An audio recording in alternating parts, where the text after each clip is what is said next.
anybody can pull this off, it's Secretary Besson, based on what he's done in the past since the war began here. This plan is so comprehensive. I think it's got a real chance of working under his leadership and the task force he's got going. And I mean, we're really talking about shutting down everybody who does business with them. The U.S. ramping up its economic pressure campaign against Iran, and the administration downplaying the possibility of renewed military action. Lieutenant General Karen Gibson, former Director of Intelligence for U.S. Central Command, joins us. What do you think of this idea? Can economic pressure alone do the job? Well, I'd say first, Dana, it's not going to be economic pressure alone. We will still sustain, I imagine, a credible military presence in the Gulf. That provides some important advantages. One, they are assisting in securing commercial traffic through the strait, an increasing number of vessels that are coming through that southern channel.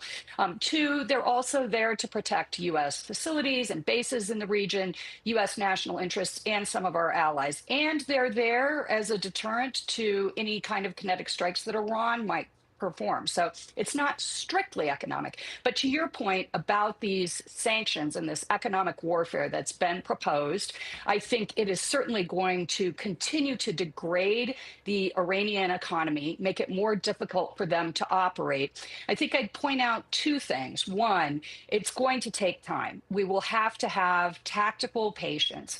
Economic levers always take longer to achieve an effect than certain other levers. It's not instantaneous.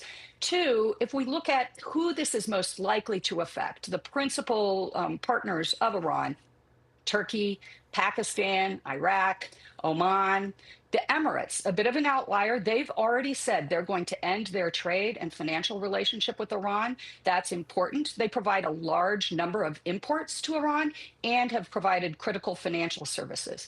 But the other key country, really the most important, the linchpin, is China.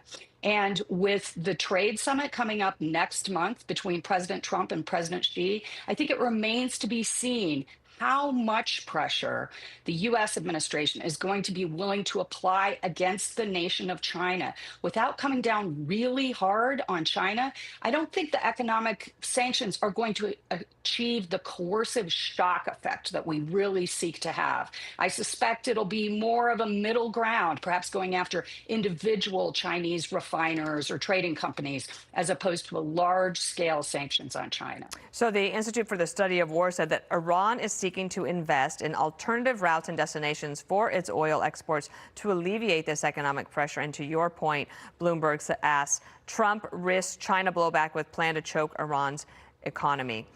In the meantime, we also know that the Iranians have this threshold for pain at the regime level that is higher than maybe most of us would be able to withstand. But the people of Iran are really suffering. And at some point, perhaps that tips over?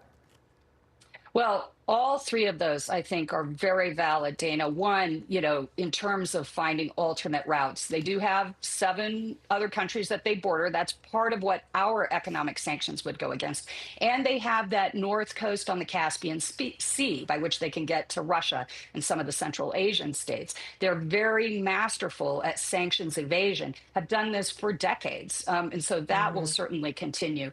In terms of the threshold for pain, yes, they've demonstrated a high willingness to absorb both military shocks and economic shocks.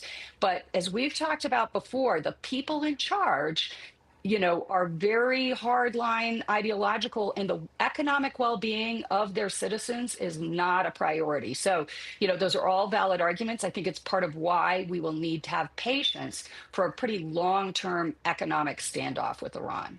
Karen Gibson, great to have you on the show as always. Thank you so much.